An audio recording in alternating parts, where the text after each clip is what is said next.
Welcome to the Two Marketing Moms podcast. We are two women with more than 50 years of marketing and advertising experience between us, and we want to talk about the struggles, the fails, and the wins that we experienced while building our careers, being a boss, juggling work and a home life, and arguably the hardest and yet most fulfilling job, being a mom. This podcast was created for marketing and advertising professionals, especially the up-and-coming marketing stars of the future. We hope these tips, tricks, and advice will help you navigate work and life and get ahead.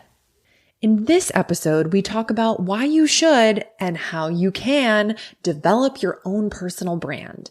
Become the CEO of me and define your why.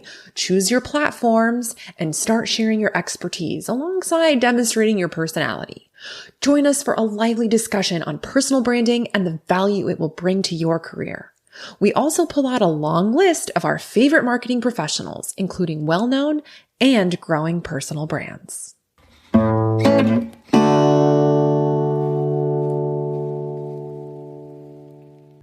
All right, let's get into it. This episode is all about personal brand and what you can do and why you should, focus on creating your own personal brand.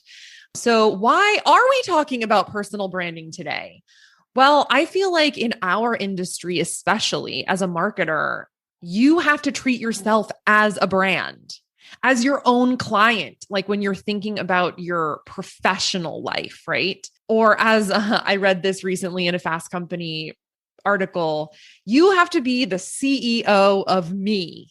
Love that. And a personal brand, as we know from all of our clients, a brand is valuable. And that's why you should be focusing on branding yourself. So I thought we would start, Kelly. Why is it important to build a personal brand? I mean, I don't think we have to convince people, but I think these are really good points to make. Sounds good. Well, the main thing is you want to differentiate yourself from what everyone else is doing. Especially if you're a new job candidate and you're looking for a job, for us as employers to be able to look at a resume, and if one particular person has a stake in the ground about a particular subject or an area or an expertise, and they're very clear about it, it really makes that person stand out. So differentiating is really important. It builds credibility. It builds trust. It builds confidence, with your prospective employers, with prospective clients. It provides thought leadership, which we're all about here on the show. It helps you gain name recognition and puts a face behind your business or a face behind, the social channel. Yep. Do you have a couple of more to add? Yeah. I mean, just building on that, like it makes you relatable, right? Like if we talk about like a LinkedIn profile, it's just your photo. And it's just a whole bunch of words, right? And so building a brand out and adding some of these other layers that we're going to be talking about just helps people connect with you faster. I would also say that building a brand, once you have a brand, you can use it to strengthen your network. You can start connecting with people. I think you just touched on it, like confidence. Once you feel like you've solidified like who you are and how you're going to communicate that out, it will give you the confidence to go out and start meeting people or making new connections, or maybe it's asking for informational interviews or looking for a new job. It could be all of those things. Anything else? Well, again, ultimately provides this higher job stability. Right? Yeah, a platform. Yeah, because it gives you a platform. And so for me, for example, now, which I find amusing, anytime I see someone who I'm connected with on social media, they're all like, "Oh, I'm always hearing about Two Marketing Moms." And they remember our brand, right? They remember what it is that we do. I loved XYZ. And people tell me that they listen to our podcast. They might not like it on social media, but they listen and they know what it's about. And so I am associated with Two Marketing Moms now, and that's a part of my personal brand and yours as well. And so that's something that it hopefully is a positive association that everyone wants to realize, okay, what is that hook? What is that person all about? Yeah, agreed. So the thing that I struggled with the most is really kind of understanding the difference between personal branding and professional branding. And how do you balance your personal and your professional profiles, Julia? Yeah. So for me, my personal and professional brand are one and the same. Kelly and I were chatting before we hit record. It's easy for me that I have two profiles, even though my personal profile, I honestly never really use that much. So it's easy for me to separate them. If I didn't have my own business, I might personally choose to convert my personal feed to my professional feed to focus on one thing. But for most people that are listening to this, they might want to meld their personal and professional brand together. And I think that's totally okay. I think all the advice we're going to give still applies. If you have personal posts and you're going to share things, you can also mix that in with the things that you're going to share business-wise as well. It gives a whole 365-degree view.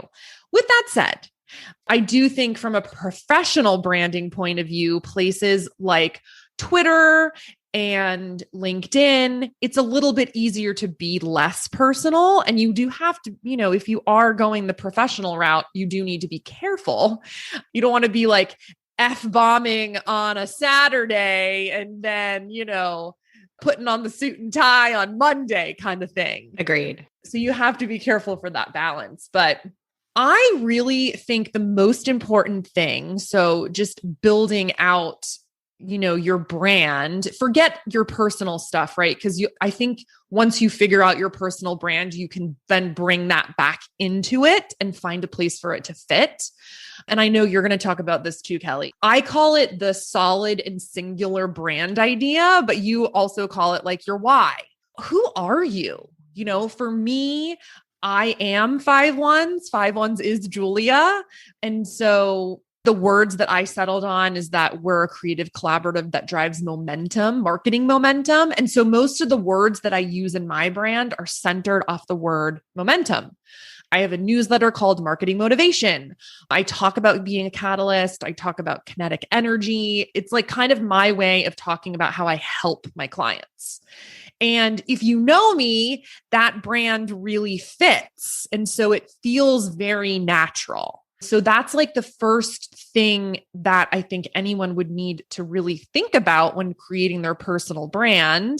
And maybe for our listeners, it's literally the melding of their personal kind of ethos, philosophy with their work as well. It's kind of like an elevator pitch, if you will, right? Yeah, your own totally. Personal mission. And what I like to do, which is the biggest challenge, is to simplify it and see if you can say it ideally for sure in 10 words or less. And if not less. And, that's always a challenge. Have you been able to come up with that one-liner for yourself? Yeah. I mean, I literally use, at least for 5'1", I'm a creative collaborative that drives marketing momentum. And then when I talk about it from a personal level, I offer strategic marketing leadership to nonprofits and associations that need marketing momentum. Love it. So I've really worked on getting that kind of singular focus. And so for like some of our viewers, like their singular focus may be, here's like a couple ideas. Like it could be based on your discipline. Like, are you a creative person or are you a copywriter? Or it could be like your ambitions. Like, do you want to work with a specific client, right? Like, so you and I both work with nonprofits. So a lot of things that we're talking about on a daily basis are about causes. Yes. But maybe someone wants to really be a retail person, or they really want to be a consumer products or a B2B. Or maybe it's someone who, you want to use tech, or you want to talk about your MarTech or something like this. But the basic thing is you have to focus on one thing. But I also feel like I have to say this. I know you'll have an opinion on this, Kelly, because I know you like Tim Williams. Mm-hmm. Some people in our audience still may want to be a generalist. Maybe you've only been in the working world for a couple years. And so it feels uncomfortable to say, I only want to focus on one thing, right? And I'm going to say that that's okay. You can still be a generalist with a specific point of view. So for instance, be a data person, be a quote person, be a mom advice person, be an ad fanatic, but you can always evolve that over time, right? So like if you decide to be the ad fanatic, you can morph that as you get more experience under your belt, or if you pick a specific client you want to work on, or if you change from being a copywriter to a media buyer, you can always morph it. So I like this quote from this woman. She said, "Decide who you are and bleed it." That's one way of saying it. Yeah. So like, just decide who you are. Yeah. And know that you can, change it. So go back to what did you want to say when I said, like, you can still be a generalist? No, of course, but when you're going to talk on social media, it doesn't mean that you're going to just talk about 500 things. You still have to pick those 3 to 5 things that are important to you. So you might have a general key message of what it is that you are. And then there's sub points underneath that larger umbrella. So for me, my one-liner for work professionally is that I'm a champion of ideas that generate change for purpose-driven brands. Okay. So change, what does that mean? That's driving awareness. That's encouraging engagement. That is driving donations, anything underneath that nonprofit umbrella. But beyond that, I also talk about 2 of my side hustle projects that are kind of under that umbrella. And one is this podcast, which for me has been a really great way to connect to the younger generation of women to help give them a step up, because we're trying to give advice of things that we've done to help others and, learn from our mistakes and take some of our advice along the way. And then my second side hustle is the Williams Whittle Media Club, where I try to read a book a week, and it's usually business related book, and pull out kind of like the cliff notes of all the interesting factoids that I find there. So for me, that's that part of me that always wants to be learning. And, I have all those books that I've read, all 52, 55 books that I have on the website at williamswhittle.com. And so anyone can go check them out. I can send people there to say, oh, I would recommend for college students, you pick these 5 books, for example. So that gives me some narrowed down things to talk about. But I have a personality too, right? And so there's things that I talk about beyond that in social, but I'm very careful, like you said, with Twitter and LinkedIn. I definitely don't show. First of all, I need to be more human. I think that's some sort of a challenge that I need to acknowledge. I'm probably way more professional than I need to be on those 2 channels. Instagram is where I feel like I have an opportunity to do both. I use Instagram as a channel for both personal and professional. So I might talk about my kids, my dog, Edgar Allan Poe, my yoga practice. Some of those things are going to come out in addition to the professional things that I talk about. And I think that's good. It makes you human. You just have to decide what are the channels that you want to do that. The one person that just reminded me of from a social media perspective is Amy Cuddy. Amy Cuddy is the author and TED Talk. She was a researcher and she did the research study on power posing. Remember? Oh, yes. You talked about that. So I follow her. Well, she's an avid rollerblader. So she posts these really funny videos of herself rollerblading, like dressed up in 80s garb and just rollerblading and having a great time. And that's like a great way of taking your professional and melding it with your personal, because that really gives her a unique identity. And she does multiple rollerblading videos. Oh, yes. Yeah. That's how she's focusing on her one thing, like her one passion. She's folding in there. Mm-hmm. I love that. Oh, I'm going to have to check her out.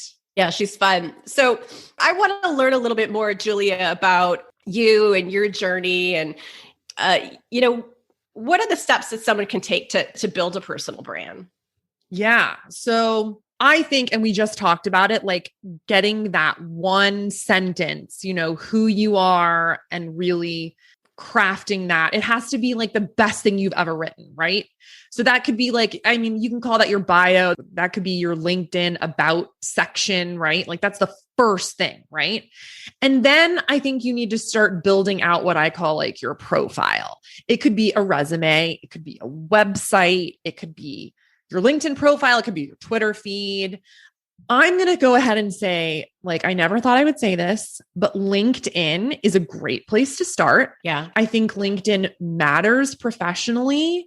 I hated LinkedIn until I really had to think about my personal brand and what that was. And the reason why is it's the easiest place for people to learn about you. It's like everyone will go to your LinkedIn. All of the sections in LinkedIn, it's a fairly good user experience. So like it's a great prompt, like your portfolio, your experience, your interests, endorsement, testimonials. It goes through all of the most important things. And it all builds you up to your personal brand, right? So obviously things like your experience are maybe a little straightforward, right? But it's the first place to start to establish yourself. If you decide no LinkedIn and you do a website, which I know lots of college kids are doing. I mean, I think every graduating college student, at least from a B school, is going to have a website. I would say keep it simple. The look and the feel are the first things that people are going to absorb about who you are. It's going to be the first major interpretation of your personal brand. So keep it simple, but obviously be creative within how it would fit you. And then people are going to know the highlights. Like people are going to want to see a portfolio, but I've also had a lot of conversations. And when I meet people and talk to them about like their experience, I just want to know what they did. Like, it's great. You worked on the Coca-Cola account. Great. But what did you do? Like, were you the brainstorm person? Were you the account coordinator? Were you a QA person? Did you write strategy? What was your contribution? What was your contribution? That is the thing that matters the most. And, when you're starting off in your career, people are not expecting you to say that, you came up with the creative concept, right? Like they expect that. But I think the most important thing is to be upfront and about your contribution. Okay, so I think then you take it deeper. This is where it gets a little bit more involved in creating your personal brand. I think the next place is what can you produce to position yourself? And Kelly, like you just explained what you did. You have been doing the media club. I mean, I know because I see all your book reviews and you had the idea to start this podcast. And so you went through that step of figuring out what you can produce. For some people listening, you may not want to produce things. You may not be in the position to produce things. And that's okay. Your producing things might just simply be sharing relevant information from people and publications that are in your point of view. If you're the data person, then you're sharing cool data stuff, cool research stuff. So like, from a personal point of view, like early on in my career, I got embedded with a client and really went down the nonprofit niche. So I kind of fell into that and it was great. And I dug in hard. And as a young person, I didn't know how to create a personal brand, but I kind of just took the first step when I started doing this research report about awareness campaigns. It was like the first major thing that I did that was producing something. And I got my feet wet, I owned it, and it was the first step for me. So, maybe our listeners can't own something at work, but what's one thing that you could talk about outside of work, right? Like if you didn't want to talk about, say you're a media buyer and you can't really reveal what you're looking at for your clients, like how can you make that and look at it from an outside perspective? Well, again, I mean, there's different approaches to this, and we can go into the section now about advice to give people to help them discover what their personal brand is. And the two that resonated the most with me, one who has been around for 25, 30 years is Gary Vaynerchuk. And he, regardless of what you think of him and, his potty mouth, his personal brand has been consistent for 25 plus years. And he's spent the last 5 years really focusing on helping to bring the next generation of kids up and providing inspiration. And what he talks about continually over and over again is document your experience, document it. What is your process? Yes. And I think that's a different way of thinking about it in terms of Seth Godin says the same thing. Just ship it. It doesn't have to be perfect. He writes a blog a day and has done so. He's written over 9,000 blogs since the 90s. Just ship it. Not every blog post that he's going to write, not every post that you have, never every video that you do is going to be perfect. But you're putting yourself out there. You're learning from every single time that you do it. And I think that's super important. Yeah, that's producing. Yeah, that's what I consider producing. Yeah. to me, saying documenting feels less stressful than producing. Producing feels like, oh, I got to have a finished product and I got to edit it. And you know what I mean? True. If you take it back, I'm just documenting what I'm doing. I mean, I'm reading this book and I'm highlighting, the things that I find are interesting. That's what I am doing with the book club. I'm documenting what I think is the most interesting quotes. The second person that I've learned a lot from is David C. Baker, and he's advertising agency guide. And he wrote a book called The Power of Expertise. And he has a concept called Drop and Give Me 20. What are the 20 things that you know based on your experience that no one else knows? And are you able to rip those out? And everyone has that based on whatever your experience is. 20 things that you learned from college, 20 things that you learned from high school, 20 things that you learned about living in XYZ community or, going overseas for the summer. Those things really, matter. And they really help kind of narrow down because people are going to ask you, your experience is different than anybody else. So those 20 things, you have to have those 20 things to help you kind of define who you are. And it's not an easy thing to do, let me tell you. Yeah, that's a great exercise. But you should do it. So what other things do you have in terms of advice to help people discover what their personal brand is? I think we already touched on this, like find your platform, right? Like I think the go-to a lot of the times is social. There's nothing wrong with that, right? But people might want to just be on a website and do their blog, as you say, and document it. Or maybe they want to start an email newsletter. I would just say find the platform that you're going to be able to dig into. That's a huge step to make. And I think for me, very similar to a lot of the things that we talk about is Simon Sinek, find your why. What is the reason that you exist? What is your purpose? What's important to you? What do you want to be known for? And that really is kind of part of the Drop and Give You 20 exercise. To me, that's the most important, is an exercise that everyone needs to do, right? Yeah. But, I would also add on that like being consistent, not just in your messaging, but in sharing, right? So like if you write 2 blogs a year, that's not really going to be enough to build your personal brand. It's got to be often. Yes. It doesn't have to be all the time, but it can't be rarely. Yes. You got to be always out there. I mean, unfortunately, our worlds are now like so much of it is like based on an algorithm. We don't see everyone's stuff.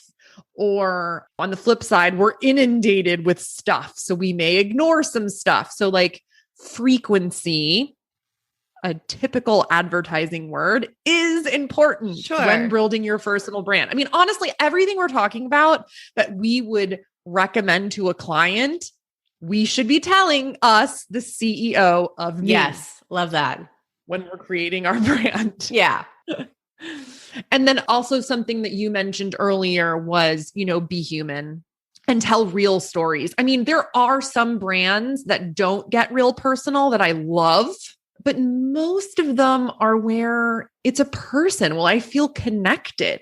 If I saw them at a conference, I could go up to them and just feel like we already have something. It's not cold. Yeah, I have an example of that. When we launched the podcast, I really struggled with, how to introduce it, how to tell people why I did this and why it began. And I gave an example of my mother, who is in her late 70s, was diagnosed with macular degeneration in the last couple of years. And she literally can't see hardly at all. And so she's not allowed to drive anymore. But she's a triathlete and she still wants to ride her bike. And so her friends would ride their bikes with her and they would go in front of her and they would take spray paint and they would spray paint, orange spray paint around any of the potholes so that she wouldn't ride her bike into the potholes. Wow. I mean, what kind of friendship is that of someone who doesn't let you fall in the potholes? And that's what I like to call this podcast. We don't want you to fall in the potholes. And so totally. And so by telling that story, I have to say that got the most interest in terms of explaining why we do what we do. And storytelling is a huge part of that. And I'm sharing a personal example from my own family. And so there's a humanity in that. And it's a hard thing to do. And I admit I don't do it very frequently. But when you do it, it resonates really well because that requires vulnerability, right? In order to share at that level. Yes. Yeah. It's not just sharing something that's topical. Yeah. I love that. I love that story. I think you told that on a podcast episode one time. Maybe I did in the first part. Okay. So you talked about Gary Vaynerchuk. I agree. I mean, I guess I love to hate Gary, honestly. Let me admit something about Gary Vee. I will say I didn't like him for many years because I felt like everything he was saying was connected really well with men, but not with women, you know, in terms of the bro culture, right? And the way he swears and talks to people. Yeah. And he's such a hustler. And he's rough. He's definitely rough around the edges. But in the last couple of years, he's really made an effort to bring people on the show to answer questions, and people are loving it. And I admit, I don't think I've ever actually liked one of his videos, but I probably watch one a day. So that says something. Oh, wow. Yeah. When I'm on Instagram. Well, I have liked one video. I can admit it. But, you know, here's an interesting thing about him. Like his personal brand, right, is so clear.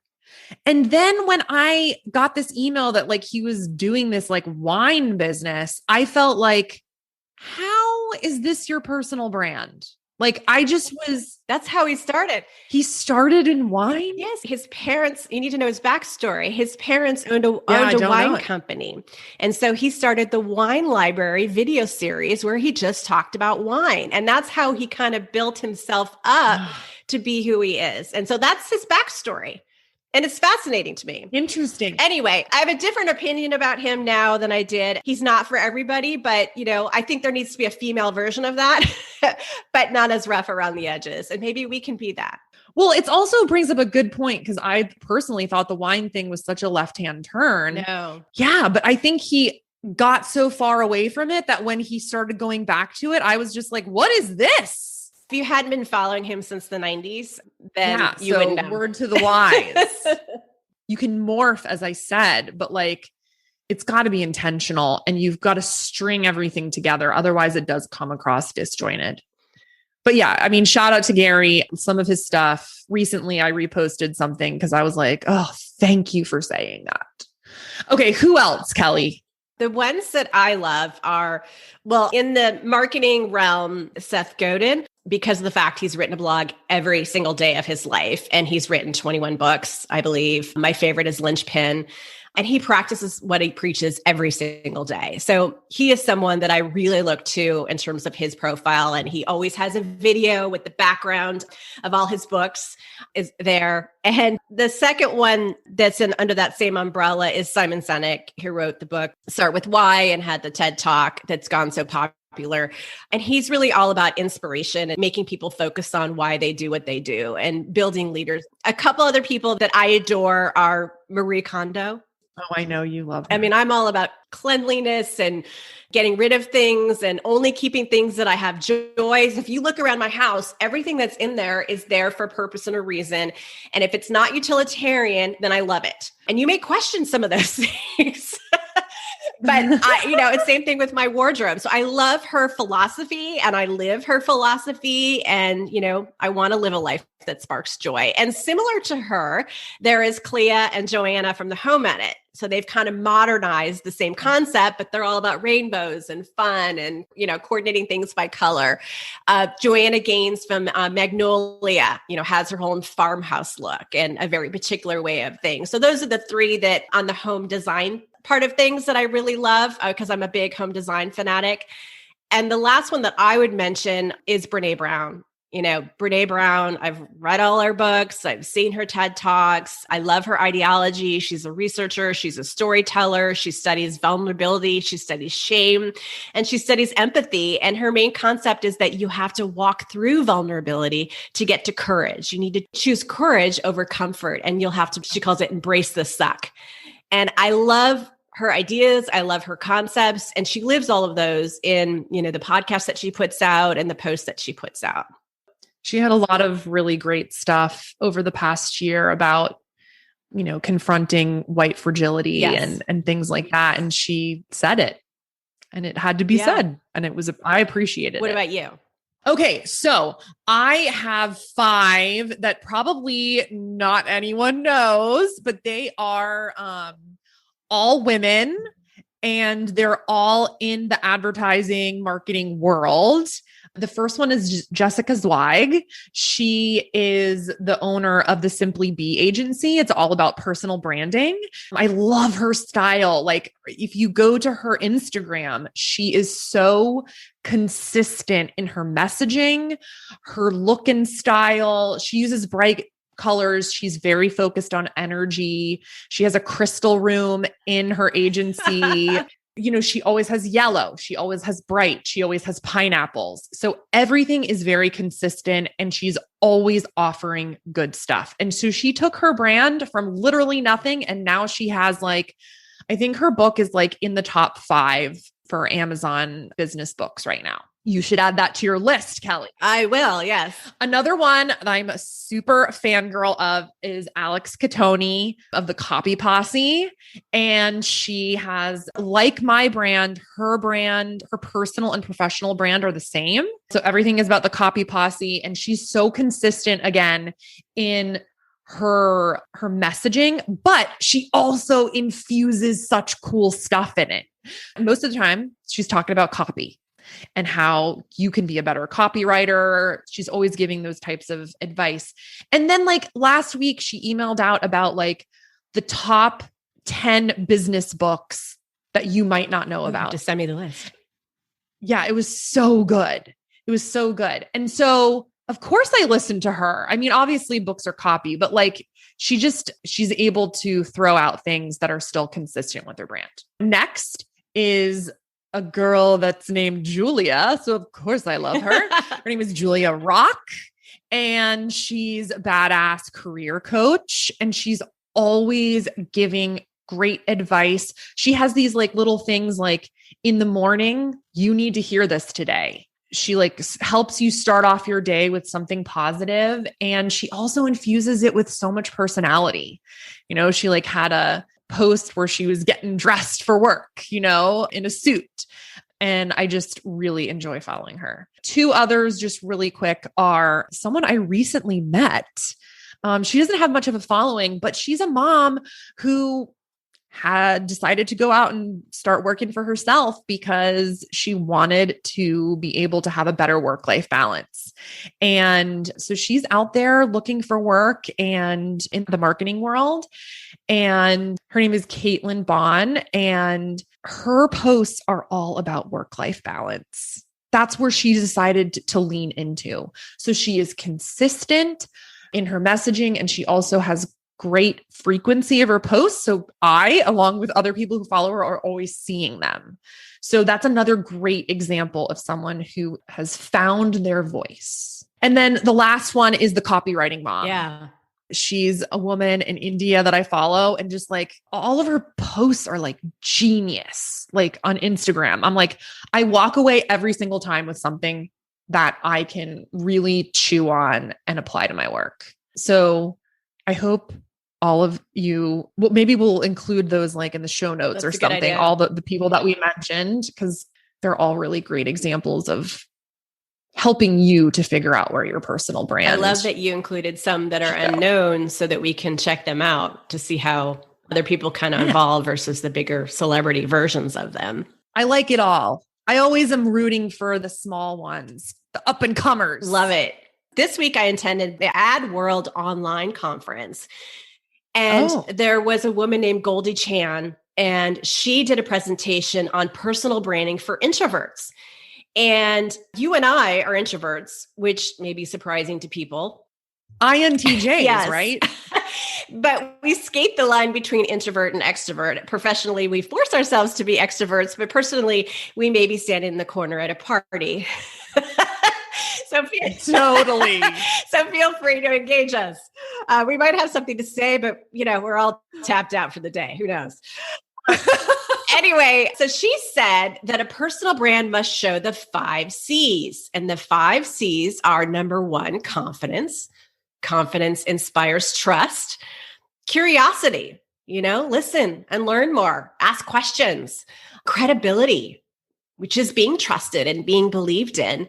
The fourth one is she calls catalyst, and that is be a person or a thing that precipitates change or helps others to be open to change, which I think is important. Yeah, I love that. And the fifth one is a combination of commitment/culture. And that's really the attitudes and behavior characteristics of a particular social or work group. And, we've talked about culture in the past and how important that is, and making sure that your culture really shows through and demonstrates who you are as an organization, but what are your basic values and morals and, those sort of things. So I love that idea of the 5 C's: confidence, curiosity, credibility, catalyst, and commitment, from Goldie Chan. Love that. And so did she talk about like the difference between introverts and extroverts? Like when it comes to the 5 C's? She didn't. She just really focused on the different types of introverts. She's the founder of Warm Robots. And she talks about, I know. She said there's 4 different kinds of introverts: social, thinking, anxious, and reserved. And then she talks about those 4 different types of introverts. I think I'd be socially. I'm not reserved. I'm not introvert with my thinking. I'm not sure. Who knows? And then it talks about, what must an introvert do to carefully grow their personal brand? A lot of the things that we've talked about: play to your inner strengths, discover your why, find your quiet focus, all these sort of things. And then she goes into the 5 C's. So really a lot of it is a lot of the things that we've talked about, but she has this great quote that she said is, if no one is listening to you, then you don't have a brand. But if you're exhausted by building your brand, you won't have anything to say. So that's kind of an oxymoron because by nature, it takes energy. Putting themselves out there takes energy to do that, right? But you kind of have to force yourself to do that. Is that why I've been so depleted this year? Yes. So after these podcasts, we go in our rooms and we curl up in a ball. No, actually, I feel energized by these podcasts. I totally do too, but it definitely, like, because I am an introvert, I have to go and like almost plug my battery in to recharge. You know what I mean? But like, I do think like it's interesting in the 5 C's, like if you're an extrovert, right? Confidence is a totally different thing to an extrovert than an introvert, right? So like, I feel like as an introvert, I did not create, or I hesitated in creating a personal brand and really putting myself out there because I didn't have that innate confidence. I really had to build myself up and maybe do a little fake it till you make it to create that confidence and get that momentum. Obviously, now that I've done that, I feel more confident and I can exude more confidence. And then like curiosity is also a very different thing for an introvert than an extrovert. So I think, really thinking about those 5 C's, depending on like who you are, that can also like really maybe just help you think through how to create that personal brand or what that personal brand really is, and maybe give you the push you need to, like put your stake in the sand. So I have 2 options for quotes to end our podcast today. Would you like to choose Seth Godin or Gary Vaynerchuk or both? I'm going to go with Gary. Oh, no. Okay. All right. So Gary V's quote is, "It's important to build a personal brand because it's the only thing you're going to have. Your reputation online and in the new business world is pretty much the game. So you've got to be a good person. You can't hide anything. And more importantly, you've got to be out there at some level." Preach, Gary. I'm going to do Seth. I'm sorry. I got to do that. I know you love Seth. I got to balance him out with some Seth, if that's okay.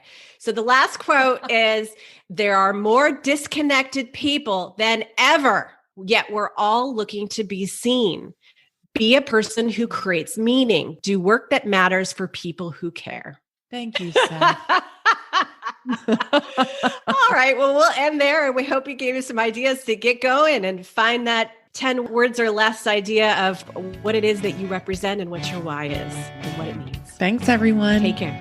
Thank you so much for listening. We hope you enjoyed our show. If you did, we'd be so grateful if you left us a podcast review. Also, follow us on social media.